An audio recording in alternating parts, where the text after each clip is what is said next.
While agriculture plays a critical role in supporting the growing global population, it also requires significant energy inputs.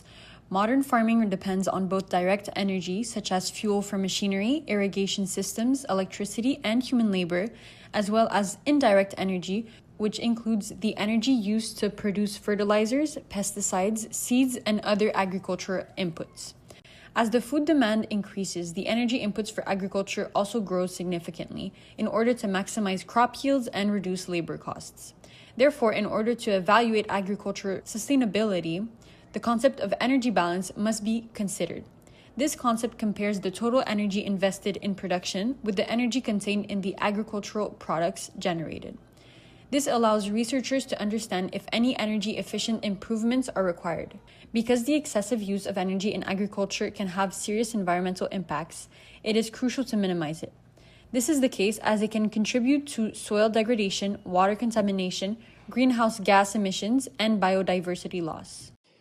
Agriculture first began about 12,000 years ago when humans shifted from nomadic lifestyles to permanent settlements. For most of the pre-industrial period, farming relied on human and animal labor, with nutrients continuously replenished through manuring and crop rotation, and maintaining high energy returns without degrading the land. This balance shifted during the 20th century as rapid population growth prompted the widespread adoption of synthetic fertilizers, fossil fuel-powered machinery, and pesticide-dependent monocultures. While these technologies increased yields, they introduced substantial fossil fuel consumption at every stage of production, declining the agricultural energy returns from roughly 5 in the early 1900s to below 1 in many industrial systems today. The environmental consequences are already evident. Fertilizer runoff creates eutrophic dead zones, irrigation withdrawals deplete water supplies faster than they recharge, and intensive farming degrades soils, reduces biodiversity, and threatens future yields. With agriculture accounting for about 18.4% of global greenhouse gas emissions and the UN projecting about 10 billion people by 2050, these pressures will only intensify. To meet our needs without compromising future generations, larger-scale policies must rapidly integrate adaptive measures accounting for regional differences, small-scale stakeholders, and climate-related strategies. Those who oppose sustainable agriculture often rely on utilitarian philosophy, which prioritizes maximizing overall benefits. In the context of agriculture, this means producing enough food to feed the largest possible number of people. As the global population continues to grow, opponents argue that increasing energy inputs, such as pesticides, is necessary to maximize food production, even if they lead to irreversible environmental damage. Supporters of sustainable agriculture may adopt an anthropocentric perspective. In this view, humans have a moral obligation to protect the environment because environmental damage can harm human well-being, for example, through pollution. This ethic is derived from philosophers such as Aristotle, who argued that nature exists for human purposes, and Immanuel Kant, who suggests that cruelty toward nature may encourage cruelty toward other humans. Therefore, protecting the environment is considered morally important, not because it has worth, but because it benefits humans. In contrast to the anthropocentric view, the ecocentric perspective gives moral value to the environment itself. In this approach, moral consideration is extended to living and non-living beings, and humans and nature are seen as interconnected rather than separate. In general, they oppose intensive agriculture as it does not maintain the integrity, stability, and beauty of the biotic community.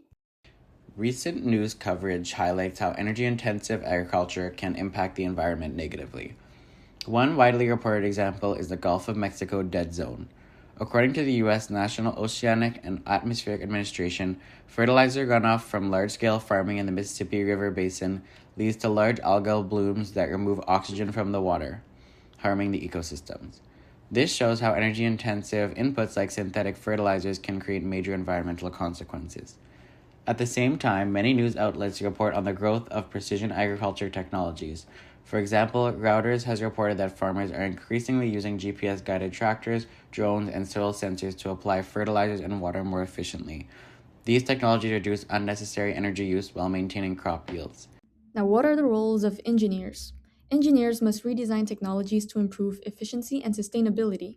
The types of technologies can be illustrated through this simplified diagram. First, we have precision agriculture systems mentioned in the previous slides. Second, remote sensing technologies like satellite imaging systems that can help detect issues and diseases early on. Third, biotechnology like gene editing that enables the development of pest resistant crops. And lastly, we have IoT and automation systems that can improve productivity and resource management by allowing real time monitoring and automated farming operations. Engineers must also manage risks and ethical challenges. In many developing regions, farming is dominated by smallholder farmers who cannot afford advanced digital tools. Engineers therefore have a responsibility to design affordable and scalable solutions so these farmers are not excluded from innovation. Furthermore, to prevent equipment failures, data breaches, and inaccurate AI predictions that could harm farming operations, engineers must design reliable and secure digital farming systems. So, to wrap it up, the next steps are 1. Expand research in smart technologies. 2. Adapt the technologies to the conditions of developing countries. And 3. Technology alone will not solve the agricultural energy imbalance. Collaboration between engineers, farmers, scientists, and policymakers must be encouraged to develop effective solutions. Ultimately, as the global population grows and agriculture requires increasing energy inputs, engineers must help improve the energy balance of food production while protecting the environment.